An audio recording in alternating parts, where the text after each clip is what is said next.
Good evening sir. Good evening भाई। Hello sir. Hello भाई, आवाज़ आ रही है सबको साफ एकदम? Good afternoon sir. Good afternoon. अरे ये सारी चीजें तेरी सर तक पहुंच रही सर डायरेक्ट। क्या पहुंच रहा है डायरेक्ट?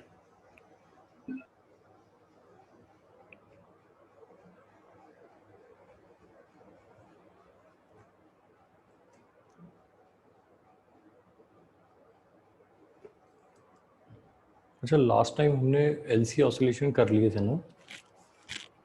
Yes sir. तो म्यूचुअल इंडक्शन अपना रहता है, mutual induction. Sir happy teachers day. Thank you जी।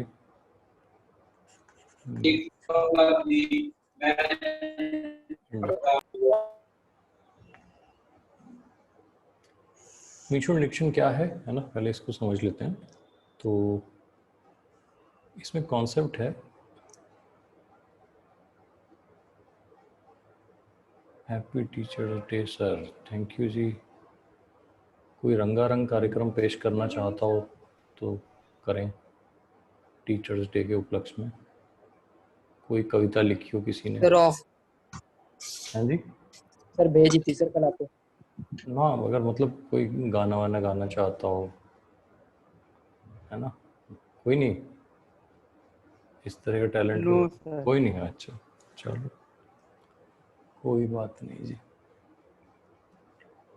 म्यूचुअल इंडक्शन है। म्यूचुअल इंडक्शन में क्या होता है कि एक प्राइमरी कॉइल है, प्राइमरी लिख देते हैं इसको, प्राइमरी, और एक सेकेंडरी कॉइल है, जगह तो है नहीं तो सेकेंडरी लिख देते हैं, ठीक है ना?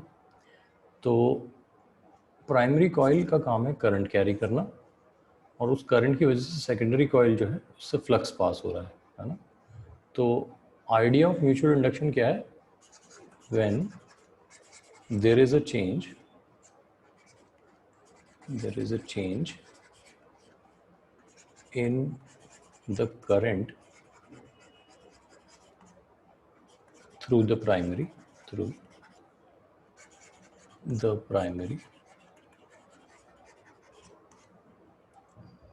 there is a back EMF, उस दिन हमने डिस्कस किया ही था, across the secondary, है ना? इसको नोट कर लो, इसको थोड़ा डिटेल में डिस्कस कर लेते हैं। यानी यहाँ पे पिछली बार क्या था, सेल्फ इंडक्शन में करंट भी खुद का था, और उस करंट के चेंज की वजह से जो बैक ईएमएफ था वो भी खुद में ही डेवलप हो रहा था। यहाँ पे करंट तो प्राइमरी में है, लेकिन उस करंट के चेंज की वजह से जो बैक ईएमएफ आ रहा है वो किस में आ रहा है? सेकेंडरी में आ रहा है। तो ये फिनोमेनन जो है इसको म्यूचुअल इंडक्शन कहते हैं। बहुत सारे अरेंजमेंट्स में आप ये देखेंगे आगे चल के कि प्राइमरी सेकेंडरी कॉइल जो है वो इंटरचेंजेबल है, यानी प्राइमरी को सेकेंडरी बना सकते हैं और सेकेंडरी को प्राइमरी बना सकते हैं ना। पूछ रहे हैं sir when we say back EMF between which two points is it measured to be? देखो लूप में तो हम कोई दो पॉइंट तो लेते नहीं है ना, हम तो ये कहते हैं कि जो हमारे पास करंट आ रहा है divided by the multiplied by the resistance, उसके बराबर का बैक ईएमएफ है ना। तो कोई दो डेफिनेट पॉइंट्स नहीं है? नहीं यार, ऐसे बिल्कुल नहीं हो सकता। आप समझो, देखो जैसे डायमेट्रिकली। हाँ बिल्कुल, यही मैं कह रहा हूँ। देखो अगर मान लो हम ये ले लें कि हमारे पास, हम तो ये कहते हैं कि ये कोई यहाँ से लेके यहाँ तक है, तो हम उसको कैसे जस्टिफाई करेंगे कि फिर मैं उसको यहाँ वाले पार्ट पे लगाऊं या यहाँ वाले पार्ट पे? हम तो क्या करते हैं ना, बैक ईएमएफ में एक सिंबल बना के छोड़ देते हैं ऐसे। तो अब ये इस पोर्शन में है या उस पोर्शन में है तो कहना गलत हो जाएगा ना। यहाँ पे रीज़न इज कि यहाँ पे जो इलेक्ट्रिक फील्ड लाइंस होती हैं वो सर्कुलर होती हैं। सर्कुलर होने का मतलब ये हुआ कि वो नॉन कंजर्वेटिव होती हैं। तो अगर नॉन कंजर्वेटिव लाइंस हैं तो हम इस तरीके से ईएमएफ को डिफाइन नहीं कर सकते वहाँ पे। तो हम ये कहते हैं कि वहाँ पर जो ईएमएफ है हमारे पास वो पूरे पार्ट का है ना। It can not be. Sir अभी तक क्या करवाया अभी आपने? बस ये डेफिनेशन लिखी है ना, ठीक है ना। तो इस पॉइंट को समझ लेते हैं, ठीक है ना, कि एक सिंप्लीफाइड डायग्राम हमने बनाया जिसमें एक को सेकेंडरी प्राइमरी बना दिया हमने। तो यहाँ हमारा रूल जो है वो क्या है? रूल है हमारा phi through the secondary is proportional to current through the primary. Last time ये सिंबल नहीं था यहाँ पे, है ना, सिर्फ phi proportional to I था। तो यहाँ हमारे पास जो phi through the secondary equal to capital M times I through the primary, ऐसा लिख देंगे हम लोग। ये M जो है हमारा, ये कहलाएगा कोएफिशिएंट ऑफ म्यूचुअल इंडक्शन। इसमें ऐसे लिख देते हैं पर, है ना।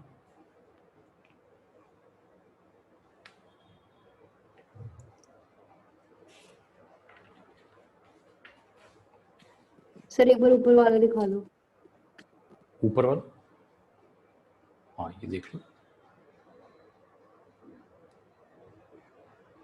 सर ये लास्ट टॉपिक है इस चैप्टर का? हाँ ये इस चैप्टर का लास्ट टॉपिक है। सर वो इंड्यूस्ड इलेक्ट्रिक फील्ड वाला वो तो छोटा सा टॉपिक, तो ऐसे ही पढ़ लेंगे, तो 5 मिनट का। सर 2 मिनट ये देना, जो लिखने दो। phi s लिख रहे हैं, किसी भी टाइम पे लिख रहे हैं क्योंकि ये तो चेंज करेगा ना। नहीं तो किसी भी टाइम पे जो होगा वो किसी भी टाइम के करंट के प्रोपोर्शनल होगा ना। Okay sir. है ना। अगर लेफ्ट हैंड साइड आपकी ट्रांजिएंट है तो राइट हैंड साइड भी ट्रांजिएंट होगी, यानी टाइम डिपेंडेंट होगी। Okay sir.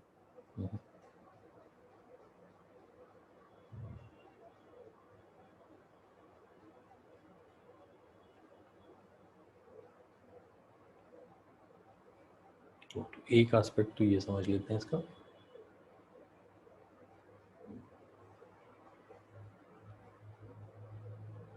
नोट कर लिया हो तो बताना मुझे। कर लिया सर। नोट कर लिया, अच्छा ठीक है। सर 1 सेकंड बस। अच्छा सर हम इसको ऐसे समझ सकते हैं कि प्राइमरी कॉइल को हमने बस बार मैग्नेट को रिप्लेस कर दिया जो आगे पीछे आ रहा है। प्राइमरी कॉइल को बार मैग्नेट से, हाँ ये कह सकते हैं, बिल्कुल कह सकते हैं, ठीक है ना। ओके जो सर। बार मैग्नेट जो काम करती थी वो फ्लक्स प्रोड्यूस करने का काम करती थी, है ना। बस इसमें क्या है कि यहीं तक हमें रखना पड़ेगा इस एनालॉग को, क्योंकि अगर हम बार मैग्नेट को रोक के लूप को चलाएं तो बार मैग्नेट में तो करंट नहीं आएगा ना। Yes sir. है ना। तो मैं कह रहा हूँ ना कि यहाँ पे primary secondary are interchangeable most of the times, है ना। मैं एग्जांपल दे देता हूँ आपको, है ना। ट्रांसफार्मर वगैरह पढ़ेंगे हम लोग तो उसमें भी हम लोग ये चीज़ देखेंगे कि प्राइमरी सेकेंडरी कॉइल जो है वो इंटरचेंजेबल होती है।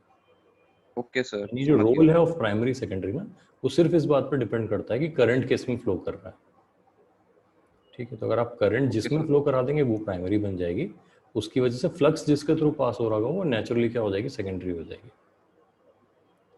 तो कुछ केसेस हैं जहाँ पे तो मतलब हम कह सकते हैं कि प्राइमरी फिक्स है, लेकिन किसी जगह जो है इंटरचेंजेबल है। और एग्जांपल लेते हैं हम लोग। सबसे पहले देख लेते हैं हाउ टू डिटरमिन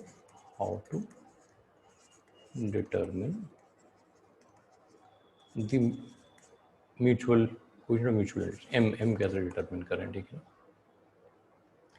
तो एग्जांपल लेते हैं। मान लो हमारे पास एक वायर है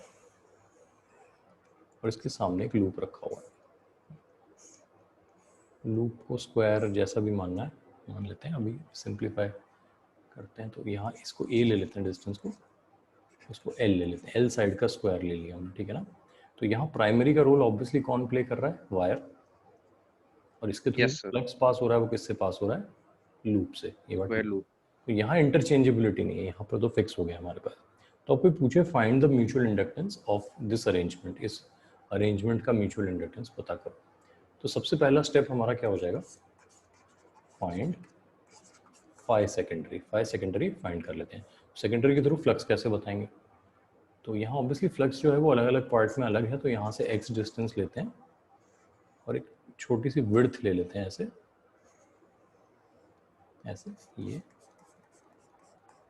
ये विड्थ हो गई अपनी dx, ठीक है ना।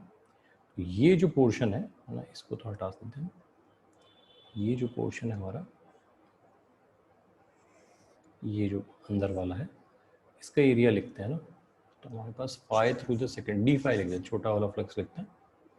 ये कितना हो जाएगा, म्यू नॉट आई ऑब्वियसली यहाँ पे करंट है, अपॉन 2 पाई एक्स, ये तो हो गई फील्ड, इनटू, बताओ क्या लिखूं, इस स्ट्रिप के एरिया को क्या लिखूं? LDX।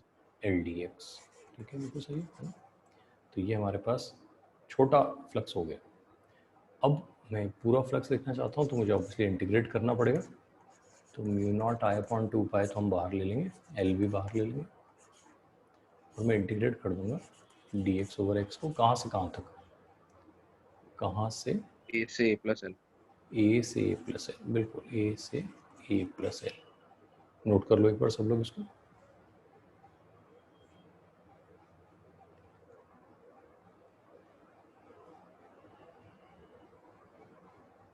सर एक बार थोड़ा सा ऊपर कर दो बस। हो गया सर। सर थोड़ा सा और, डन सर। सर थोड़ा सा और। अच्छा, ये हाँ सर।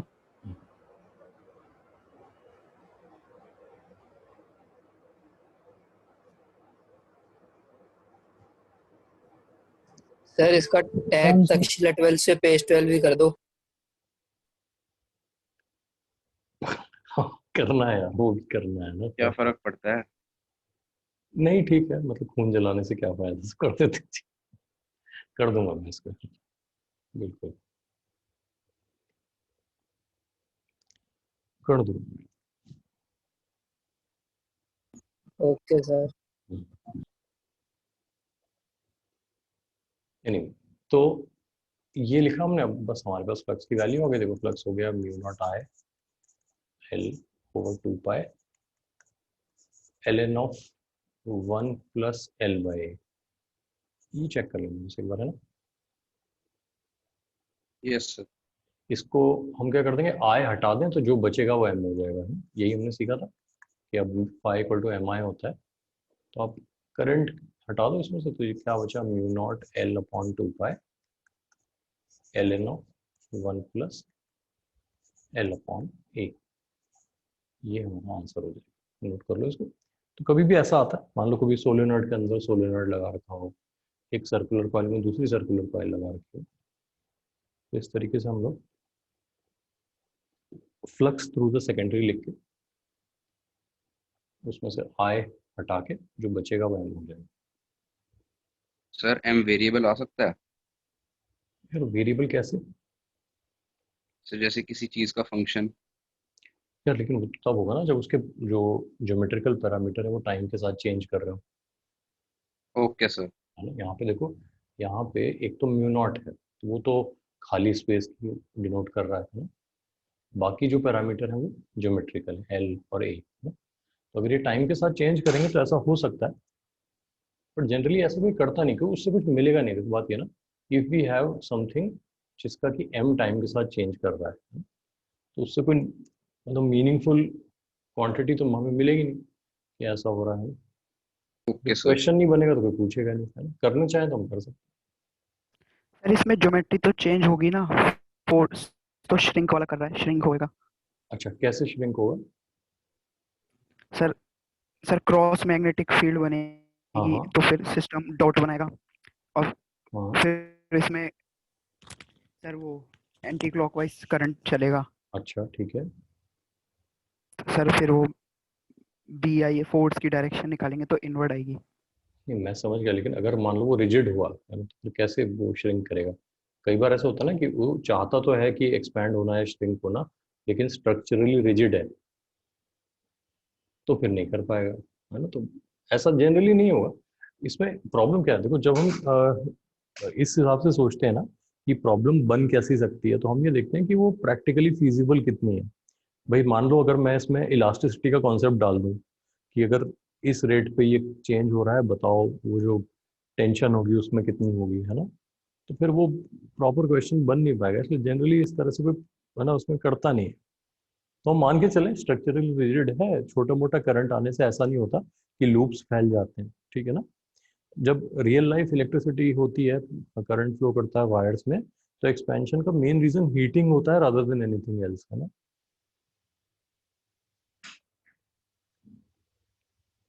चलो आगे बढ़ते हैं।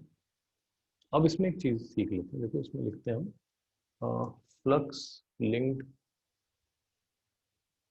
थ्रू अ कॉइल है ना, एक बार इसको लेते हैं।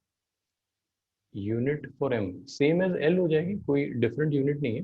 हेनरी ही जो हमारे पास यूनिट थी हेनरी, वही यूनिट हमारे पास एम की भी हो जाएगी। क्वांटिटी तो वही है ना, इंडक्टेंस को ही डिनोट कर रहा है, कितनी इंडक्टेंस है, बस यहाँ म्यूचुअल कॉन्सेप्ट है, वहाँ सेल्फ था, इतना ही है। तो हेडिंग लिख लेते हैं हम, total flux, total flux. Sir ये हेनरी क्या लिखा आपने? ये हेनरी और एम की यूनिट है, मतलब एम की यूनिट, एम की यूनिट है। जैसे हम एल मेजर करते थे हेनरी में, वैसे ही एम भी मेजर करेंगे, मतलब उसमें फंडामेंटली कोई डिफरेंस नहीं है, quantity is the same. Linked with a coil, with A coil. Example क्या लेंगे, देखो मान लो हमारे पास इस तरह से एक कॉइल है और यहाँ एक दूसरी कॉइल लगा देते हैं इसे।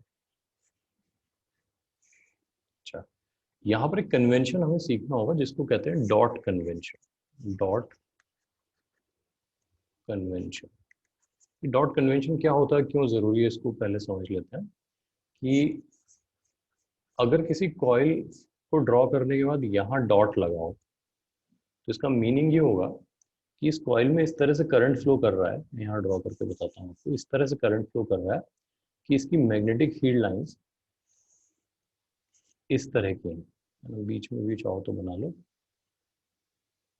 देखो कॉइल में अगर मैं आपसे कहूँ कि मैंने आपको इस तरह ड्रॉ करके दिया है, अब मैं आपसे कहूँ कि ये करंट ऐसे जा रहा है क्लॉकवाइज या ऐसे आ रहा है एंटी क्लॉकवाइज, तो ना 2 डायमेंशनल पीस ऑफ पेपर इसको समझना बहुत मुश्किल होता है एरो से, कि अच्छा हाँ ये तो हमें ऐसा फ्लो होता हुआ दिख रहा है, या अच्छा हाँ हमें ऐसा फ्लो होता दिख रहा है। तो उस समस्या को ना निपटाने के लिए लोग क्या देते हैं कि आप, अच्छा अब ये वाला करंट कैसे आएगा कि मैग्नेटिक फील्ड ऐसे आ जाए, ये करंट कैसा होगा, कुछ सोच के देखो कि इन कॉइल्स में जो गोल गोल कॉइल बन रही हैं, इनमें करंट कैसा होगा कि इस तरह की मैग्नेटिक फील्ड लाइंस आए, खुद सोच लो। अंदर जाके आउटवर्ड बाहर और आ रहा नीचे से इनवर्ड। अंदर जाके बाहर आ रहा होगा या बाहर से अंदर जा रहा होगा? अंदर से बाहर आना। अंदर जाके बाहर आ रहा होगा ना, मतलब अगर वो आप हाथ घुमा के देखोगे तो नीचे की तरफ से देखो, हाथ पहले नीचे जाएगा फिर ऊपर से घूमते हुए वापस आएगा, तो आपकी जो मैग्नेटिक फील्ड लाइंस होगी, थंब जो होगा आपका वो राइट की तरफ पॉइंट करना चाहिए। ये बात एक बार देख लो।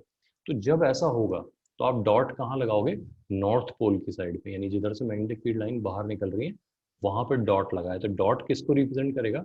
नॉर्थ पोल को रिप्रेजेंट करेगा। इसको अच्छे से देख लो एक बार। यही डॉट अगर लेफ्ट में लगा होता तो इसका मतलब क्या होता? करंट उल्टा फ्लो कर रहा है, ऑपोजिट। यानी मैग्नेटिक फील्ड लाइंस ऐसे निकल रही होंगी, उस साइड जा रही होंगी ना, यानी नॉर्थ पोल यहाँ पे होगा। तो ये डॉट कन्वेंशन एक बार समझ लो, ठीक। एक ही तरफ लगाना होता है और डॉट का मतलब होता है this is the side which is acting as the north pole. सबसे बता दो ये डॉट कन्वेक्शन। हाँ ये समझो ना, देखो अगर ऐसे सोचो, मैं एक ऐसे कॉइल बना देता हूँ, है ना। अब इस कॉइल में ये समझाना आपको कि भाई ये नॉर्थ पोल की तरह बिहेव करेगी या साउथ, तो मुझे आपको समझाना पड़ेगा। देखो पहले करंट ऐसे गया और फिर घूम के वापस ऐसे आया, यानी आपको ये समझना पड़ेगा ये वाली साइड फ्रंट साइड है और ये वाली साइड बैक रियर वाली साइड है। देखो करंट अंदर गया, घूम के ऐसे वापस आया, और ये आप बिल्कुल फॉलो करते रहोगे जैसे मैं बना रहा हूँ, तो आपको समझ में आएगा कि अच्छा हाँ अब मैग्नेटिक फील्ड लाइन से ऐसी होंगी। ये तो तब हुआ जब आपने मेरे सामने बैठ के इसको बनाया। अब मान लो मैं पहले से बना के छोड़ दूँ, इस तरीके से ऐसे बना के छोड़ दूँ। अब मैं आपसे कहूँ कि अच्छा इसमें सोचो कि कौन सी साइड फ्रंट साइड है और कौन सी साइड बैक साइड है, ये बहुत मुश्किल हो जाएगा। हमने तो एक फ्लैट पीस ऑफ पेपर में बनाया है इसको, ठीक है। तो इसमें एंटी क्लॉकवाइज क्लॉकवाइज समझना मुश्किल हो जाता है। तो हम अभी तक तो क्या करते थे, एक ऑब्जर्वर बना देते थे और कहते थे इस ऑब्जर्वर को ऐसा दिख रहा है कि एंटी क्लॉकवाइज है क्लॉकवाइज है। अब यहाँ तो आंखें नहीं बना सकते हम, तो कॉइल के अंदर हम क्या करते हैं, एक डॉट लगा देते हैं। डॉट का मतलब होता है कि ये साइड नॉर्थ पोल की तरह बिहेव कर रही है। नाउ अब देखो आप, मान लो मैंने एक कॉइल बनाई ऐसे और यहाँ डॉट लगा दिया, तो अब आपको कुछ नहीं करना, आपको सिर्फ ये समझना है कि जो करंट है आपको वो इस तरह से फ्लो कर रहा है कि मैग्नेटिक फील्ड लाइंस ऐसे बाहर आ रही है, इस तरह से बाहर आ रही है। जिधर डॉट लगा है उधर से मैग्नेटिक फील्ड लाइंस बाहर आ रही है। तो बस ये आपको ध्यान रखना है। बाकी यहाँ एरो कैसे भी लगाओ, इधर जाके इधर, तो ऑब्वियसली इधर से अगर ऐसे जाएगा तो ऐसे बाहर निकलेगा, उधर से ऐसे आया होता तो ऐसे बाहर निकलता। तो पहले किधर अंदर गया बाहर आया, वो हमारी टेंशन नहीं रही, हम तो डॉट से समझेंगे जो भी है। अच्छा, ये क्यों डॉट कन्वेंशन इंपॉर्टेंट है उसको फिर समझते हैं, ताकि पूरी बात क्लियर हो जाएगी हमें। एक बार यहाँ तक नोट कर लो पहले, है ना। जब हम दो कॉइल्स एक साथ बनाते हैं तो उनका ये डॉट कन्वेंशन क्यों जरूरी हो जाता है उसको समझते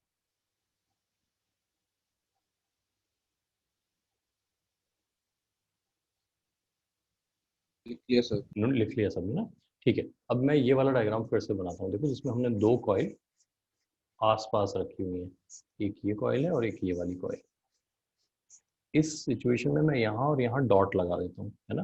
तो अब आप ये समझ गए कि इन दोनों में नॉर्थ पोल क्या है, दोनों में ही नॉर्थ पोल किधर है, राइट राइट की राइट तरफ, साइड राइट ये साइड। सही ना। तो इसका मतलब हम कहेंगे कि इन दोनों के फ्लक्स जो हैं वो एक जैसे हैं। भाई देखो, इसमें से जो मैग्नेटिक फ्लक्स निकलेगा, इसमें से जो मैग्नेटिक फ्लक्स निकलेगा वो इस डायरेक्शन का होगा, ये बात पक्की है। और इसमें से भी जो मैग्नेटिक फ्लक्स निकलेगा वो इस डायरेक्शन होगा, ये बात पक्की है। क्लियर कर लो एक बार।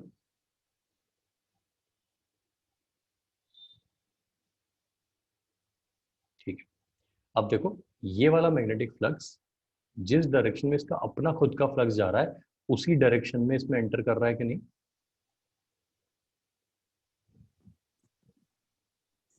ठीक है, तो यस इस सिचुएशन को हम कहते हैं positive linkage, positive flux linkage. यानी कि एक का फ्लक्स दूसरे के फ्लक्स के साथ क्या है, पॉजिटिवली लिंक हो रहा है। यानी जिस डायरेक्शन में खुद का फ्लक्स है उसी डायरेक्शन में बाहर वाले का फ्लक्स भी है।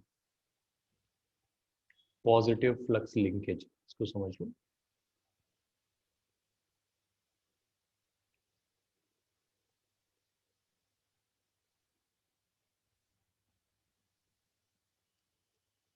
आ रही है बात समझ में। अभी मान लो हमारे पास दो कॉइल होती है, हम इनको जोड़ते भी नहीं, हम तो कहते हैं आसपास रखी हुई है। एक कॉइल ये रखी हुई है ना, अपना कहीं से करंट ला रही है, ऐसे आ रहा है ऐसे जा रहा है। एक कॉइल दूसरी मान लेते हैं यहाँ पे, तो एक कॉइल दूसरी रखी हुई है, इसका भी अपना करंट है ना, कहीं से आ रहा है कहीं से जा रहा है। इसमें ऐसे मान लेते हैं, इसमें हमने डॉट यहाँ लगाया, इसमें डॉट यहाँ लगा दिया। तो इस बार देखो इसका जो फ्लक्स होगा वो इस डायरेक्शन का होगा, लेकिन इसका जो फ्लक्स होगा वो उल्टे डायरेक्शन का होगा, ऐसा होगा। तो क्या इसका फ्लक्स उसके फ्लक्स को सपोर्ट कर रहा है? क्या लेफ्ट का फ्लक्स राइट के फ्लक्स को सपोर्ट कर रहा है? Yes sir. अरे नो सर, देखो ना यार, ये इधर से आ रहा है वो उधर से आ रहा है, नो सर। तो आपस में कैंसिल आउट हो रहे हैं ना इनका तो फ्लक्स। वायर्स अलग अलग यस हैं। सर। यस। हाँ, ये दोनों कॉइल इस बार हमने अलग अलग बनाई, मतलब जोड़ के भी नहीं बनाना कोई जरूरी नहीं है इनको, हम तो कह रहे हैं कि बस हमने अलग अलग बना दिए हैं इसे। तो ये समझ सकते हो ना, इसका फ्लक्स और इसका फ्लक्स जो हो रहा है कैसे आपस में है, उल्टा है ना यस एक सर। दूसरे से। तो इसको हम कैसी फ्लक्स लिंकेज कहेंगे? Negative negative. फ्लक्स लिंकेज, है ना। तो इनमें जो इस चीज को समझ, सेम सर्किट में होना तो जरूरी नहीं है। नहीं नहीं, सेम सर्किट में होना बिल्कुल जरूरी नहीं है। आप चाहो तो यहाँ पे भी इनको दो को अलग अलग कर सकते थे कि ये और ये बना देते, अपना अपना करंट लेके इनमें फ्लक्स खुद का है और म्यूचुअल जो है वो अलग है। तो यस सर। डॉट वाला पॉइंट समझ गए ना। अगर दोनों के डॉट अपने अपने इंडिविजुअली एक ही साइड पे हैं, यानी दोनों का डॉट अपने अपने राइट पे है, तो पॉजिटिवली लिंक होंगे। अगर दोनों का डॉट आमने सामने है एक दूसरे के तो नेगेटिवली लिंक होंगे। ये बात समझ आ रही है। तो सेकंड वाले में भी नीचे करंट आएगा ना। सेकंड वाले में नीचे करंट नहीं है, सेकंड वाले में तो अ, ऊपर की तरफ ही आएगा ना करंट। देखो, इस करंट की चिंता वैसे भी नहीं करनी है, हमें कभी नहीं पता होता कि ये अंदर जाके बाहर आया या बाहर से अंदर गया है, ठीक है ना। वो 2D डायग्राम से कभी भी कंफर्म नहीं कर सकते हम, तो हम उस पर रिलाय नहीं करें। हम तो ये करें कि जो करंट है हमारा वो इस तरह से है कि ये वाली साइड जो है वो एंटी क्लॉकवाइज करंट को रिप्रेजेंट कर रही है, ऐसे जाके ऐसे आ रहा है, ऐसे जाके एंटी ओके सर। क्लॉकवाइज आ रहा है। तो टेंशन हमें नहीं लेनी है, हम तो डॉट पे रिलाय कर रहे हैं। एक बार नोट कर लो इसको, फिर इसमें आगे समझते हैं।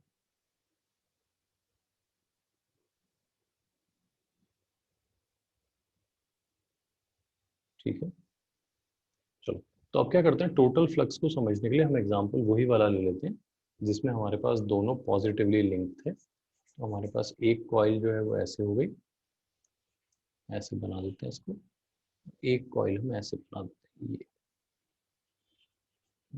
ये हमारे कॉइल 1 और कॉइल 2 हो गई, और दोनों के डॉट हमने यहाँ लगा दिए हैं, इस तरीके से डिनोट कर देते हैं।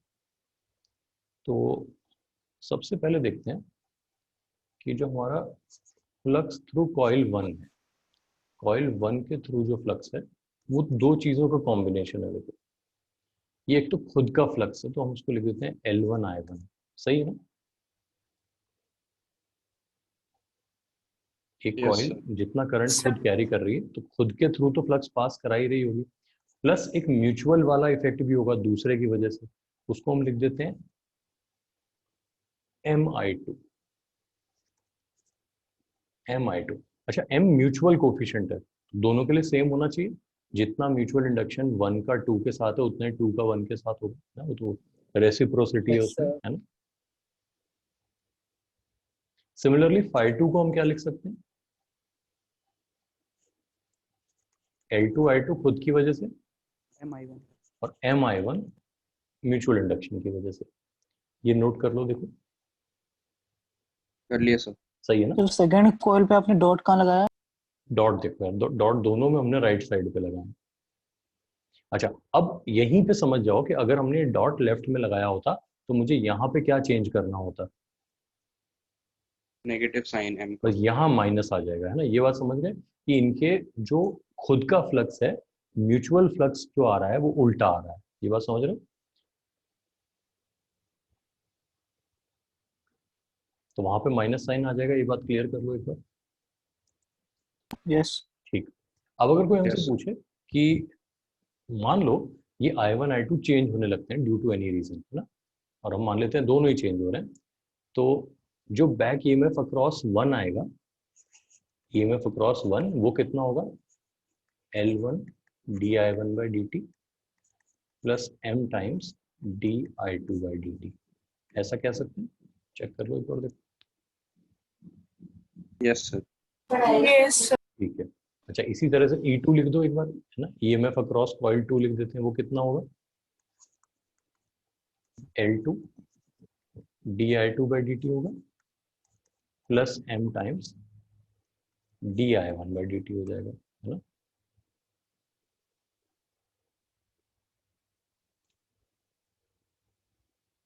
ये बात समझ में आ गई। इसका मतलब जब दो कॉइल, है ना, एक साथ काम करती हैं, है ना, या एक दूसरे के नियर बाय काम करती हैं, तो उनमें एक तो होता है सेल्फ इंडक्शन का इफेक्ट, जो खुद के करंट में चेंज की वजह से खुद के अक्रॉस बैक ईएमएफ प्रोड्यूस करता है, और एक होता है म्यूचुअल इंडक्टेंस का इफेक्ट, जो दूसरे के होने वाले करंट के चेंज की वजह से खुद में क्या प्रोड्यूस करता है, बैक ईएमएफ प्रोड्यूस करता है। तो जो नेट ईएमएफ आएगा वो या तो इन दोनों का सम बन जाएगा, है ना, अगर पॉजिटिवली लिंक्ड फ्लक्स है तो, और उल्टा है तो थोड़ा कम हो जाएगा वैल्यू में, अगर नेगेटिवली लिंक्ड फ्लक्स है तो ओवरऑल बैक ईएमएफ जो होगा थोड़ा मैग्नीट्यूड में क्या हो जाएगा, कम हो जाएगा। अच्छा, अगर आप दोनों कॉइल्स को बहुत लार्ज डिस्टेंस पे रख दो तो क्या होगा, सर म्यूचुअल इंडक्शन खत्म हो जाएगा, एम वाला पार्ट जो है वो खत्म हो जाएगा, उस केस में जो एम होगा अपना वो काम नहीं करेगा, ये बात ठीक है ना। तो जब हम चाहते हैं कि कॉइल एक दूसरे को इफेक्ट ना करे, तो या तो हम उनको इंसुलेट कर देते हैं एक दूसरे से, ये बात समझ गए ना, कि मतलब एक का दूसरे से कोई कनेक्शन ही नहीं, या हम उनको क्या कर देते हैं, दूर दूर रख देते हैं, ठीक है ना। तो बेसिकली वो मैग्नेटिक इंसुलेशन जो है वो यहाँ पर जरूरी है। तो बेस्ट तरीका है, वो कैसे मटेरियल से होती है? Magnetic insulation. Yes sir. आपने ये देखा है जो आपके हार्ड डिस्क वगैरह जो होती हैं, कंप्यूटर की हार्ड Yes, ड्राइव जो होती है ना, वो जिस तरह की पैकेजिंग में आती हैं, है ना, यस सर। तो वो आपके जो इंटरनल कंपोनेंट्स होते हैं उनको मैग्नेटिक फील्ड से बचाने के लिए होती है। Okay sir. तो वो वाले कंपोनेंट जो होते हैं, अगर कोई ठीक ठाक, मतलब हम कह सकते हैं बहुत स्ट्रॉन्ग मैग्नेटिक फील्ड ना है, मतलब बहुत ही सिंपल सी मैग्नेटिक फील्ड हो, तो उतने तक तो झेल जाते हैं वो, है ना। आपने देखा होगा पतले सा पन्नी जैसा ही तो होता है वो कवर जो होता है उसका, है ना। Yes sir. Yes sir. तो अगर हम वो और ज़्यादा डेंस पैकिंग कर देंगे तो उसको भी रोक सकते हैं। एनीवे, तो ये हमारे पास हुआ। अब इसमें एक काम कर लेते हैं, inductors in series and parallel लिख लेते हैं। लिखो ज़रा, inductors in series slash parallel combination. तो सीरीज पैरेलल में इंडक्टर्स कैसे काम करते हैं वो देख लेते हैं। अच्छा, सीरीज सबसे पहले लेते हैं। सीरीज में क्या सेम रहेगा, दोनों में कॉमन क्या रहेगा? करंट। करंट सेम रहेगा, ठीक है ना। तो हमने ये इंडक्टर अपने लगा दिए सीरीज में, है ना। तो ये हो गया L1, ये हो गया L2। अच्छा, अगर करंट ऐसे फ्लो कर रहा है तो ऑब्वियसली दोनों के डॉट हम फिर ऐसे लगाएंगे। ये हमारा करंट हो गया, ड्रॉ कर लो इसको। और फिर इनमें आपस में एक म्यूचुअल इंडक्शन होगा, इसका इफेक्ट भी आएगा अगर हमने पास पास लगा रखे हैं तो। सबसे पहले ये समझ लेते हैं कि जो हमारा phi1 है वो L1I, अब I1 तो नहीं लिखेंगे, I तो दोनों का सेम है, प्लस Mi के बराबर होना चाहिए, नहीं चेक कर लो, सही है। अच्छा, इसी तरीके से हमारा जो फ्लक्स थ्रू 2 होगा वो कितना हो जाएगा? वो हो जाएगा L2I प्लस कितना हो जाएगा यहाँ? Mi दोनों में सेम आ जाएगा। देखो ना, नोट कर लो इसको एक बार। हो गया सर। बिल्कुल, इसको रेजिस्टेंस से कंपेयर करते चलना। रेजिस्टेंस को जब सीरीज में हम लोग प्रूव करते थे R1 R equal to R1 plus R2, तो हम क्या स्टेप्स फॉलो करते थे, यहाँ क्या करना है। अच्छा, अब मान लो कि किसी वजह से करंट चेंज होता है तो यहाँ भी बैक EMF आएगा, यहाँ भी बैक EMF आएगा। तो E1 कितना आएगा हमारे पास? E1 हो जाएगा L1 di/dt plus M di/dt है ना, di/dt। अच्छा, E2 कितना हो जाएगा? E2 हो जाएगा L2 di/dt plus M di/dt plus M di/dt। एक बार इसको देख लो, ठीक है ना।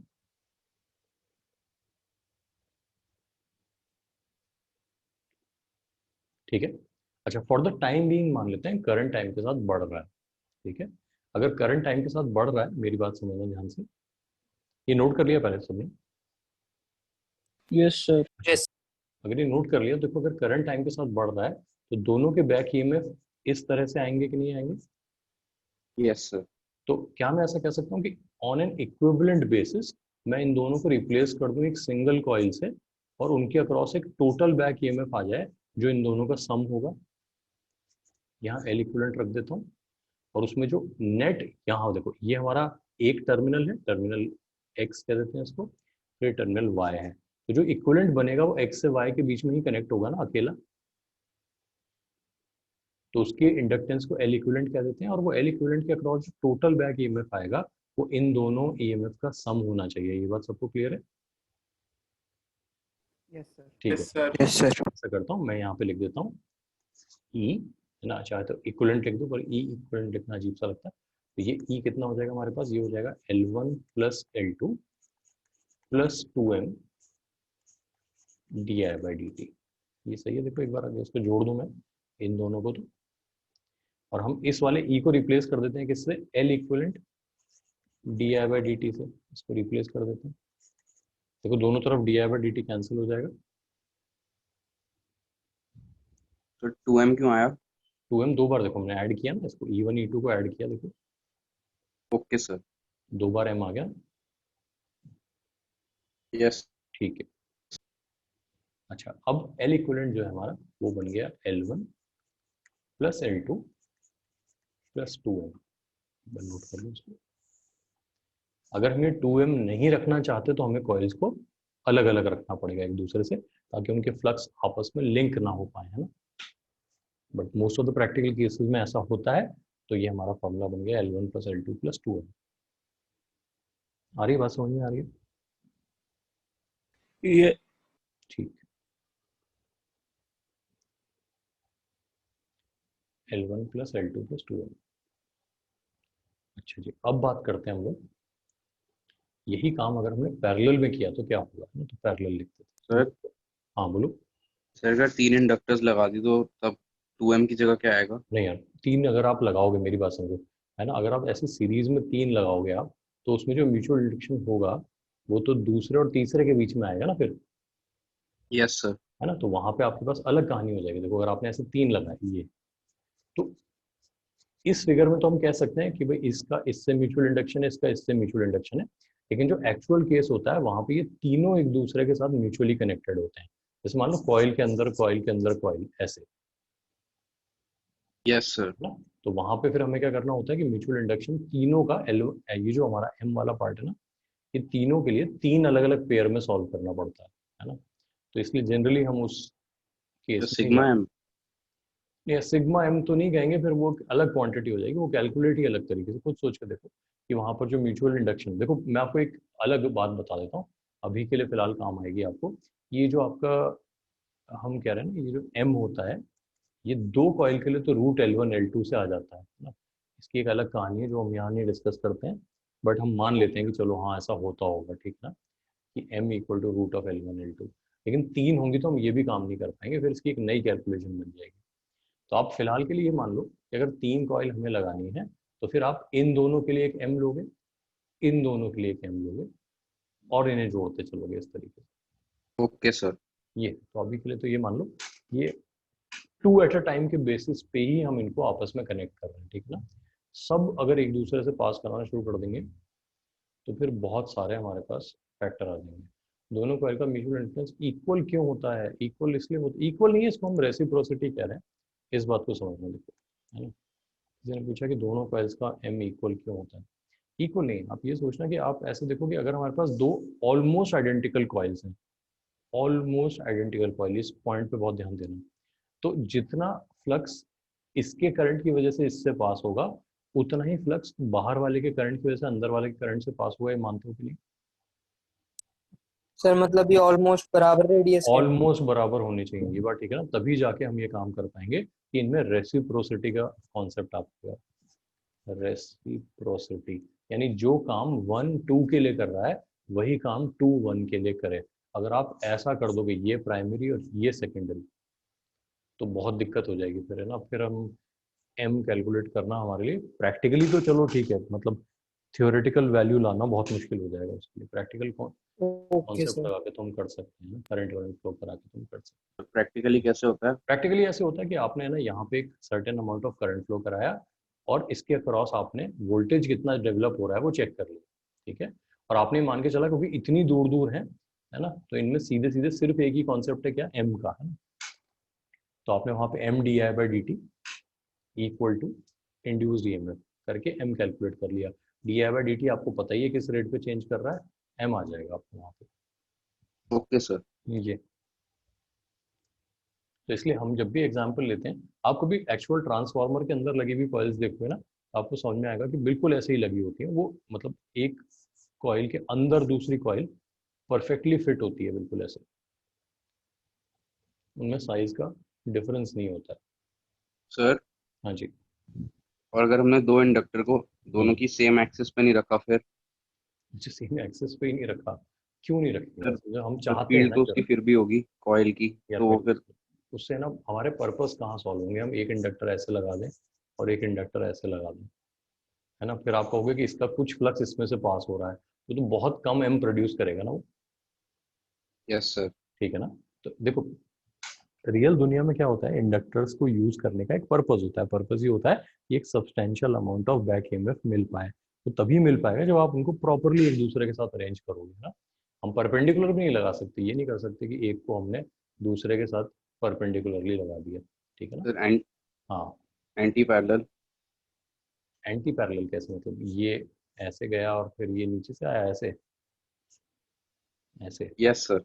नहीं, ये भी नहीं होता। देखो समझो ना, हम चाहते हैं इसका फ्लक्स इससे पास होना चाहिए, वो तभी पास होगा ना जब इसकी लाइंस उससे पास हो रही हैं। देखो ऐसे समझो, ये तो हमने फिगर में ड्रॉ किया है एक के बाद एक, एक्चुअली ये कॉइल्स कैसे लगी होंगी, एक के अंदर एक लगी होंगी, ताकि इसका जो मैग्नेटिक फील्ड लाइंस हो वो इसमें से एज इट इज पास हो जाए।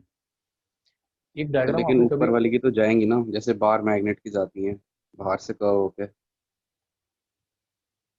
नहीं कैसे समझा नहीं मैं, जैसे मान लो हमारे पास ये है ना, तो इसकी मैग्नेटिक फील्ड लाइंस ये हैं। अब आप चाहते हो ना ये सारी मैग्नेटिक फील्ड लाइन जो है इसमें से पास हो, तो अगर आप इसके Yes, साइड sir. में लगा दोगे यहाँ पे तो ये यहीं से घूम के वापस आ जाएंगे ना, आधा ही फ्लक्स पास हुआ, पूरा गया ही नहीं, उसमें पूरी स्ट्रेंथ तक मैग्नेटिक फील्ड गई नहीं। Yes, sir. ठीक है ना, हम तो चाहते हैं each and every magnetic field line should pass through the other coil, तो उनको अरेंज करने के लिए हमेशा एक के अंदर एक लगाया जाता है। Okay, sir. इसको समझो और देखो, है ना। तो हमारे लिए तो डायग्राम बनाना इजी है, डायग्राम में हमने कुछ नहीं किया, एक लाइन में लगा दिए दोनों को, रियल लाइफ में लाइन में नहीं लगे होते हैं। Okay, sir. ठीक, क्या लिख रहे थे, पैरेलल लिख रहे थे, पैरेलल, पैरेलल, पैरेलल में काम करते हैं हम लोग, ऐसे लगा देते, फिर देखना पैरेलल में डायग्राम हम ऐसे ही बनाते हैं, है ना। रियल लाइफ में पैरेलल कनेक्शन करना जो है वो सिर्फ वायर कहाँ कनेक्ट होने का खेल है, लगे अभी भी कैसे होंगे ये एक दूसरे के साथ। तो यहाँ से हमारे पास करंट मान लेते हैं कि आई आया है ना, ये वाला कैपिटल आई कह देते हैं, तो ये हो गया I1 और ये कितना हो गया I2, ये हो गया L1 और ये हो गया L2। चलो इसको ड्रॉ कर लो एक बार। सर मतलब रखा हुआ सेकंड वाला फर्स्ट वाले के अंदर ही होगा। बिल्कुल, है ना। Okay sir. वरना M का कॉन्सेप्ट ही नहीं आएगा ये बात सोचना है। हालांकि इसमें तो पैरेलल में जनरली हम अवॉइड करते हैं, M नहीं रखते हैं, इसमें तो हम एक का फ्लक्स दूसरे में ना जाए की कोशिश करते हैं, है ना। तो इनको तो अलग अलग रख सकते हैं, पैरेलल वालों को तो अलग अलग रखा जा सकता है। अभी देखना इसके एक्सप्रेशन में M लेंगे ही नहीं हम। भाई इसका करंट इससे होके जा रहा है, इसका करंट इससे होके जा रहा है, इंडिपेंडेंट दोनों के अपने फ्लक्स हैं। यहाँ एक बात नोटिस करना कि इन दोनों के अक्रॉस बैक ईएमएफ हमेशा सेम आना चाहिए कि नहीं आना चाहिए। Yes sir. तो ऐसा कह सकते हैं कि हम कि जो हमारा L1 I1 होगा, या हम ऐसे कह दें कि L1 I1 होगा, वो हमेशा L2 I2 के बराबर होना चाहिए। सर बैक ईएमएफ सेम क्यों होगा? पैरेलल में वोल्टेज सेम होता है ना, पैरेलल में वोल्टेज, पैरेलल तभी तो कहते हैं जो वोल्टेज सेम हो। Yes sir. तो यहाँ से यहाँ तक जो वोल्टेज है वो इनका बैक ईएमएफ ही तो है, यस सर। तो वो सेम होना चाहिए ना, तभी तो पैरेलल कहलाएंगे। Okay sir. ठीक है, तो हमने लिखा L1 I1 equal to L2 I2, इसमें कोई दिक्कत। दूसरी बात है कि I प्लस I2 मिलके कैपिटल I के बराबर है, ये बात भी सही है। जी सर। ठीक है, अगर इनको रेशियो में डिवाइड करना चाहो तो कर सकते हो, इजीली हो जाएगा अगर जरूरत पड़े कभी तो। Yes sir. एनीवे हम तो Yes, ऐसे लिख देते हैं, अगर मैं इसको ये कर दूं dI1/dt प्लस dI2/dt, तो ये dI/dt के बराबर होना चाहिए, बहुत सिंपल सी बात है। यस सही है। सर। अच्छा मान लेते हैं ये वाला पॉइंट हमारा x है और ये वाला पॉइंट हमारा y है, तो v अक्रॉस xy जो होगा वो L1 dI1/dt के भी इक्वल होगा, वो L2 dI2/dt के भी dI2/dt के भी इक्वल होगा। और अगर यहाँ पे कोई इक्विवेलेंट लगा होता L इक्विवेलेंट, तो L equivalent d capital I/dt के भी इक्वल होता, ये बात कह सकते हैं। Yes sir. कंफर्म कर लो एक बार। अच्छा, तो यहाँ से देखो dI/dt को VXY/L कह सकता हूँ मैं इंडिविजुअली। तो ये जो हमारी इक्वेशन है इसमें हमने क्या किया, dI1/dt की जगह लिख दिया VXY/L1, VXY/L1। फिर हमने dI2/dt की जगह क्या लिख दिया, VXY/L2। और तीसरे में हमने यहाँ क्या लिख दिया, VXY/L इक्विवेलेंट। इसको देख लो एक बार। सर VXY के नीचे क्या है? VXY/L1, ये जो है ये L1 है, ये L इक्विवेलेंट है, इक्विवेलेंट ना। तीनों तरफ से VXY आपका कैंसिल हो जाएगा, तो आपने लिख दिया 1/L1 plus 1/L2 equal to 1/L equivalent. Compare करते चलना, ये बिल्कुल वही फॉर्मूला आ जाएगा हमारे पास जो किसमें आता था, रेजिस्टेंस। रेजिस्टेंसेस। सीरीज वाले केस में वो M वाला इफेक्ट जो है वो एक्स्ट्रा है, तो अगर वो नहीं रखना है तो कॉइल्स को दूर दूर रख लेंगे, है ना। तो सिंपली L1 प्लस L2 बन जाएगा। कर सकते हैं इसको, Yes, sir. याद रख लोगे इसे? Yes. ठीक है, तो ये तुम्हारे पास हो गया।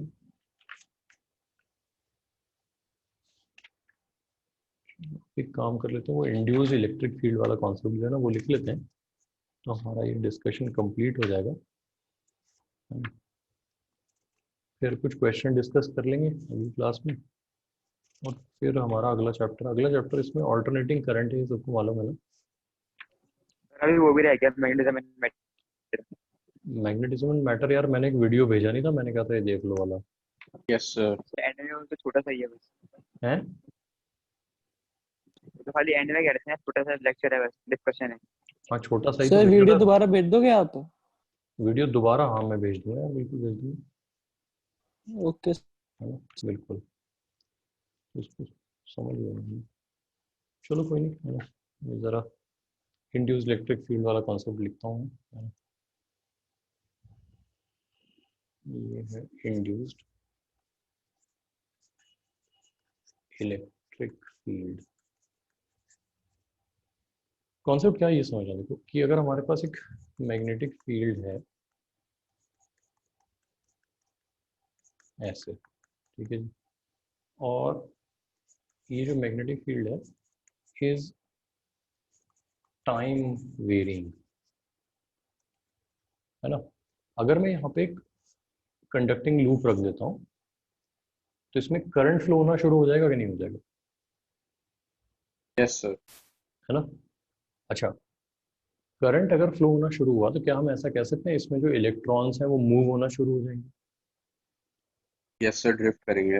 हाँ, फ्री इलेक्ट्रॉन्स ड्रिफ्ट होना शुरू हो जाएंगे।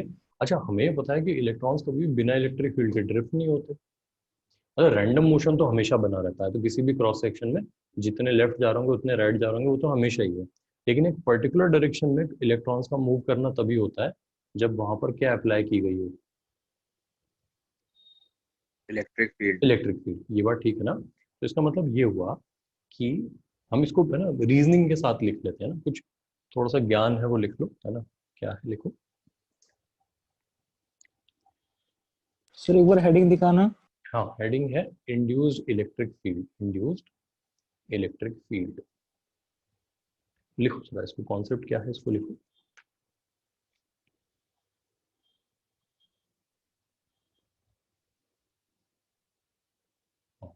तो लिखेंगे, if there is a time varying magnetic field, if there is a time varying magnetic field, sir if है। if है ना, अगर, if there is a time varying magnetic field present in a region,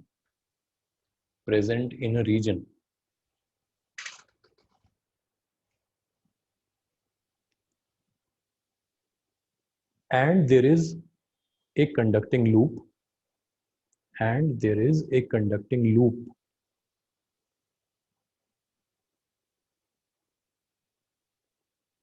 and there is a conducting loop kept in a plane perpendicular to the magnetic field, and there is a conducting loop kept in a plane perpendicular to the magnetic field,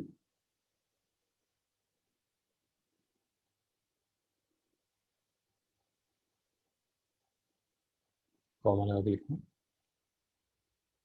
an EMF is induced in it, an EMF is induced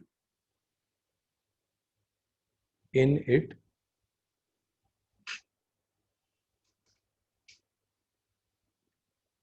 full stop के बाद लिखना, sir एक बार repeat कर दो। if there is a time varying magnetic field in a region and there is sir a, voice cut रही है आपकी। मेरी भी कट रही है वॉइस। सर आपकी आवाज सही आ रही है, उनके नेटवर्क में दिक्कत होगी। अच्छा यस सर, सही आ रही है। ठीक है, if there is a time varying magnetic field in a region and there is a conducting loop kept in a plane perpendicular to the magnetic field, there will be an induced EMF in it. ठीक है ना? Sir repeat कर दो। If there is a time varying magnetic field present in a region and there is a conducting loop kept in a plane perpendicular to the magnetic field, there will be an induced EMF in it.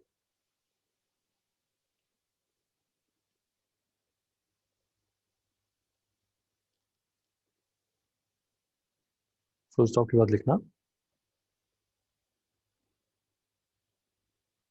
this can only happen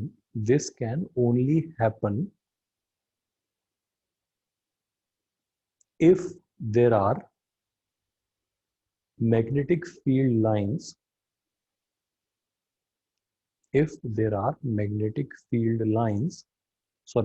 electric field lines, magnetic मत लिखना, if there are electric field lines present along the circumference of the loop. If lines के बाद बोलना एक बार। if there are electric field lines present along the circumference of the loop,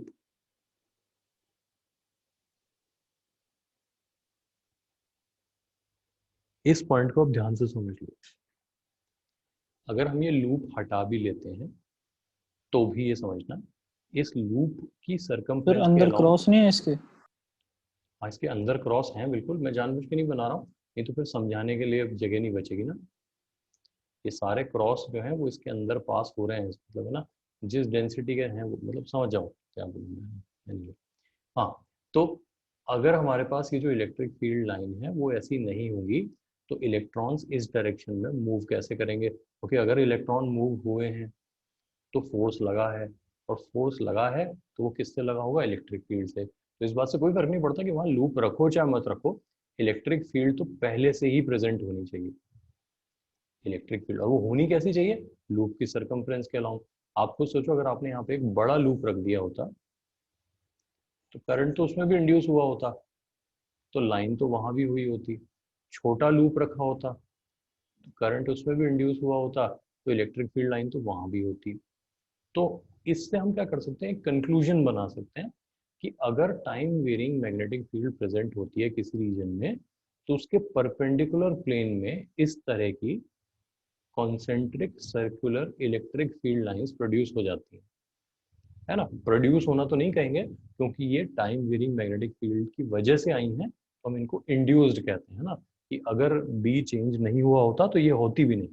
तो इनके होने का कारण क्या है? चेंज इन मैग्नेटिक फील्ड, तो इनको हम इंड्यूस्ड इलेक्ट्रिक फील्ड लाइंस कहते हैं, है ना। तो इसको लिख लेते हैं एक बार ताकि कंक्लूजन हमारा कंप्लीट हो जाए। तो लिखो,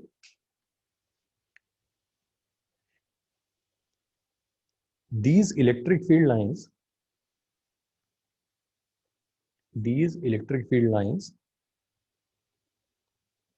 must be present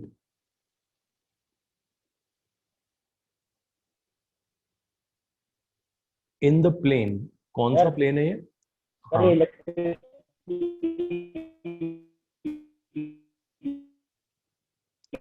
these electric field lines must be present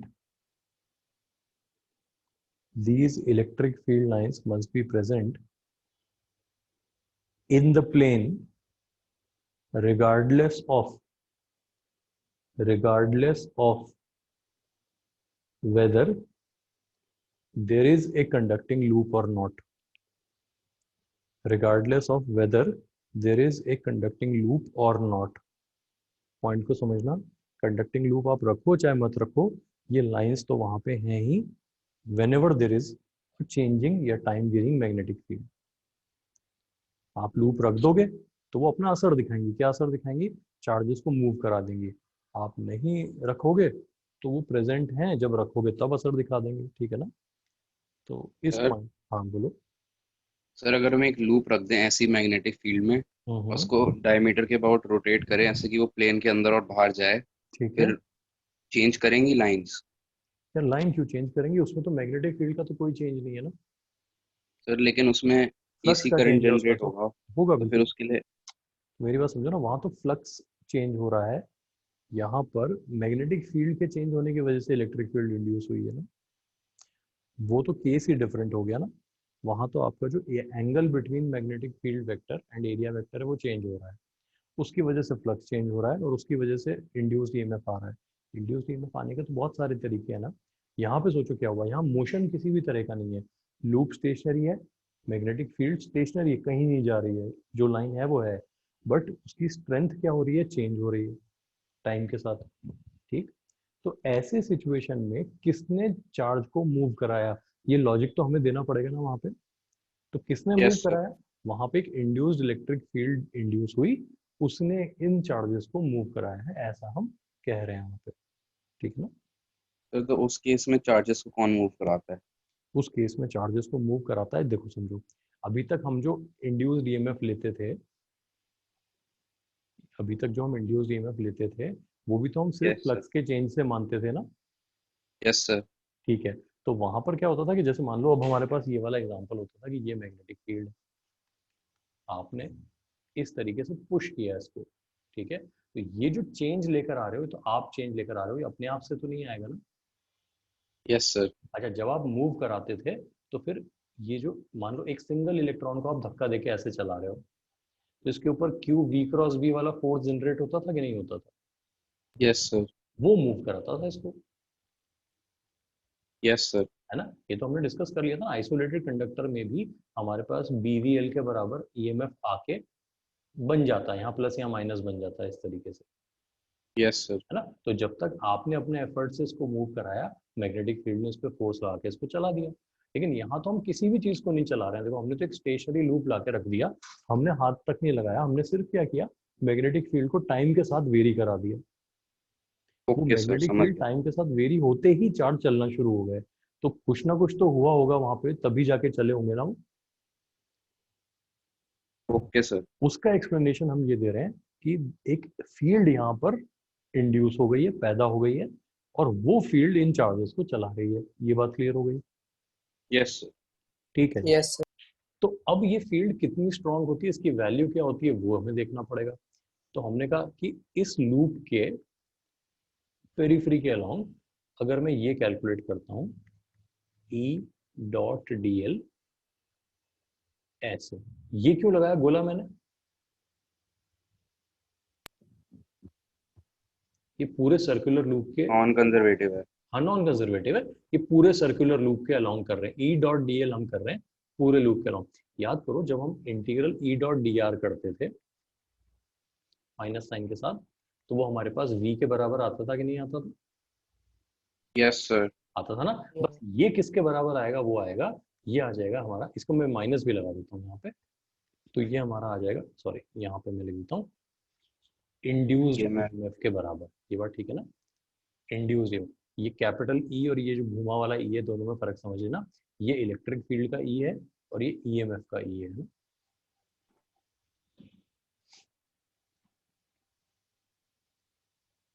ठीक है। तो इंड्यूस्ड ईएमएफ की आज से इक्वेशन जो होगी हमारे पास वो ये बनती है, sorry induced electric field lines की इक्वेशन हमारे पास ये बन जाएगी, E dot d l over the complete loop with negative sign is equal to induced EMF. अच्छा, इंड्यूस्ड ईएमएफ खुद किसके बराबर होता है, minus d phi by d t होता है कि नहीं।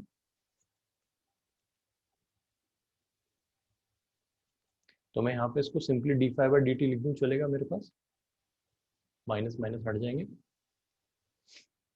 Yes sir. नोट कर लो इसको एक बार। अच्छा, ये जो हमारा केस हमने लिया है, in the given case, in the given case, ये जो E डॉट डी एल है, इसको मैं E times two pi r लिख सकता हूँ, yes E sir. Dot d l को E times two pi are.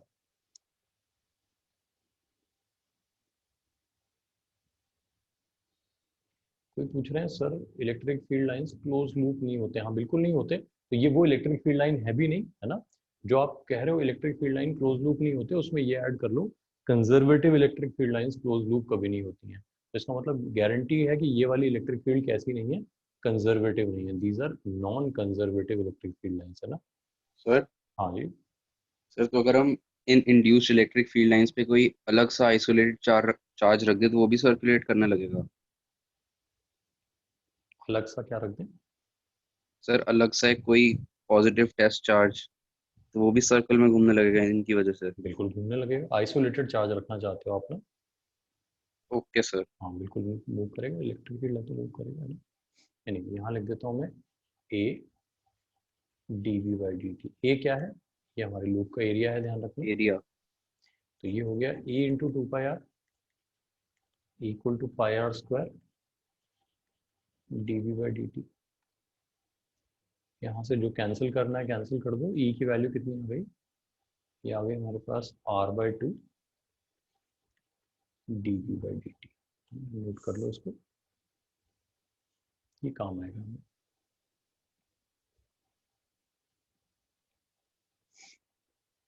अच्छा यहाँ पे ध्यान रखना कि ये dv बाई डी टी आपको क्वेश्चन में अलग अलग दिया जा सकता है, मतलब p as a function of time दे देंगे वहाँ पे, तो उसको आप डिफरेंशिएट करके यहाँ मल्टीप्लाई कर लोगे। कर सकते हैं ऐसा? Yes sir. ठीक, तो एक बार इसको अच्छे से रिवाइज कर लेना सारे कॉन्सेप्ट। जो भी चैप्टर रिलेटेड डाउट होंगे वो हम लोग अगली क्लास में डिस्कस कर लेंगे। क्वेश्चन वगैरह अपने प्रिपेयर कर लेना जो डिस्कस करना चाहते हो, है ना, वो करके फिर ऑल्टरनेटिंग करंट पढ़ना। सर अब क्लासेस टाइम टेबल के हिसाब से चलेंगी? टाइम टेबल आ गया है क्या? सर अभी तो वही है पहले वाला। हाँ तो अभी जैसे है उसके हिसाब से ही चलाते हैं, है ना? सर ये नोट्स भेज देना।